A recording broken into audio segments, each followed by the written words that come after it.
Assalamualaikum warahmatullahi wabarakatuh. Jumpa lagi dengan Bu Palupi. Masih semangat belajar kan anak-anak? Di video kita sebelumnya kita sudah belajar tentang organ pencernaan pada hewan. Masih ingatkah kalian tentang pengertian dari pencernaan? Ya, pencernaan adalah proses panjang yang terjadi dalam tubuh di mana makanan yang kita konsumsi diolah oleh organ-organ pencernaan sehingga menjadi sari-sari makanan yang siap diserap oleh tubuh kita. Kemudian sari-sari makanan ini diubah oleh metabolisme kita menjadi energi sehingga kita bisa melakukan aktivitas sehari-hari. Nah, organ-organ pencernaan pada manusia itu banyak sekali anak-anak. Fungsinya juga beragam. Nah, kita pelajari satu persatu ya. Organ pencernaan kita dimulai dari rongga mulut. Di dalam rongga mulut itu terdapat banyak juga organ-organ yang lainnya. Rongga mulut ini sering disebut sebagai pencernaan mekanik karena pada prosesnya memerlukan aktivitas fisik seperti kegiatan mengunyah. Nah, di rongga mulut ini ada beragam organ lain seperti gigi. Gigi ini fungsinya untuk mengunyah atau memotong makanan menjadi halus. Untuk menggerakkan gigi, kita perlu menggerakkan tulang-tulang rahang bawah kita kan? Nah, itulah yang disebut pencernaan mekanik. Kemudian yang kedua ada lidah. Lidah ini fungsinya untuk mengaduk makanan di dalam rongga mulut. Selain mengaduk, juga untuk membolak-balikkan makanan anak-anak agar proses penghalusannya itu menjadi lebih sempurna. Selain itu juga untuk membantu mendorong makanan ketika menelan. Selain fungsinya sebagai organ pencernaan, lidah ini juga berfungsi sebagai alat indera kita ya anak-anak, untuk merasakan rasa-rasa dari makanan itu. Juga untuk membantu kita ketika kita berbicara, agar kita ketika berbicara itu bisa melafalkan dengan baik, perlu bantuan dari lidah. Nah, selain gigi dan juga lidah, ada organ apa lagi ya yang ada di mulut kita? Ya, organ yang ketiga adalah kelenjar ludah atau air liur. Untuk proses pencernaan makanan itu, makanan yang kita konsumsi perlu ditambahi air liur anak-anak. Fungsinya air liur ini untuk membasahi makanan kita. Kalian tahu tidak kalau dalam satu hari kalau kita tidak menelan ludah kita, maka kita akan mengeluarkan air ludah itu kira-kira sekitar 1 liter air.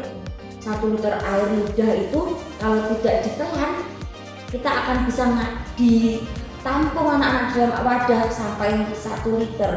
Jadi tapi kita tidak bisa menampungnya karena kan air ludah itu kita telan lagi dari setelah keluar dan digabung dengan makanan.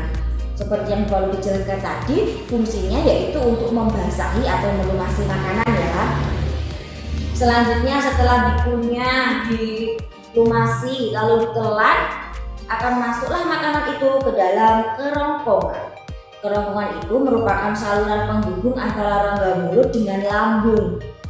Di dalam kerongkongan ini terjadi gerakan yang istimewa anak-anak. Kerongkongan itu memiliki gerakan khusus namanya gerakan peristaltik. Otot kerongkongan itu dapat berkontraksi secara bergelombang sehingga mendorong makanan dari atas dari mulut masuk ke dalam lambung. Gerakan ini seperti gerakan meremas mendorong secara bergelombang sehingga makanannya itu bisa lancar dari atas menuju ke bawah. Ingat, gerakannya ini namanya apa? Gerak peristaltik.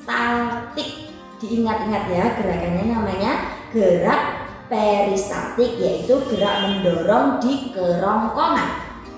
Organ yang selanjutnya yaitu hati. Hati ini memang tidak dilalui oleh makanan ya anak-anak, tetapi fungsinya sangat penting untuk memproses nutrisi. Selain itu juga berfungsi untuk menghasilkan kadar gula darah atau glukosa. Di bawah hati ini ada empedu. Empedu ini juga tidak dilalui oleh makanan, tetapi berfungsi untuk membantu proses pencernaan dengan memecah lemak menjadi asam lemak. Jadi empedu ini juga sama seperti hati, dia itu kelenjar pencernaan, bukan saluran pencernaan, karena tidak dilewati oleh makanan, tetapi membantu proses pencernaan makanan. Yang ketiga yaitu lambung. Kalau lambung ini dilewati anak-anak, tadi dari kerongkongan akan masuk ke lambung. Di lambung ini ada enzim yang bernama pepsid, di mana pepsid ini fungsinya untuk mengubah protein menjadi pepton. Di lambung ini juga ada asam klorida yang fungsinya untuk membunuh kuman. Di dalam lambung kita ini juga ada gerakan anak-anak. Selain menghancurkan melalui enzim, juga dihancurkan melalui gerakan remasan dari dinding-dinding lambung ini. Jadi lambung disebut sebagai organ pencernaan secara mekanik dan juga proses pencernaan secara kimiawi. Lemak yang masuk ke dalam tubuh manusia juga mulai dicernanya itu di lambung anak-anak, karena enzim-enzim tadi masuknya itu ke lambung. Selanjutnya setelah dari lambung, di bawah lambung sedikit ada organ pencernaan yang bernama pankreas. Ini kelenjar juga, tidak dilewati oleh makanan ya. Fungsinya untuk menghasilkan enzim-enzim pencernaan. Selanjutnya ada usus halus. Di dalam usus halus ini, makanan yang sudah diolah di organ sebelumnya akan diserap sari-sarinya di usus halus ini. Setelah diserap, kemudian sari-sari makanan ini akan diedarkan oleh darah ke seluruh tubuh. Setelah itu, setelah diserap sari-sari makanannya, kemudian ada sisa yang belum diserap akan masuk ke dalam usus besar. Di usus besar ini, tempat yang makan tidak dicerna itu tadi akan diserap airnya atau yang namanya absorpsi air. Selain itu, di usus besar ini juga ada bakteri yang bernama Escherichia coli yang berfungsi untuk membusukkan makanan. Kalau makanan yang tadinya itu keras akan dibantu oleh bakteri ini agar busuk sehingga mudah untuk dikeluarkan. Pengeluarannya ini melalui anus. Jadi makanan yang tidak diserap ini yang sudah dibusukkan itu namanya feses ya anak-anak, akan dikeluarkan melalui anus ketika kita buang air besar.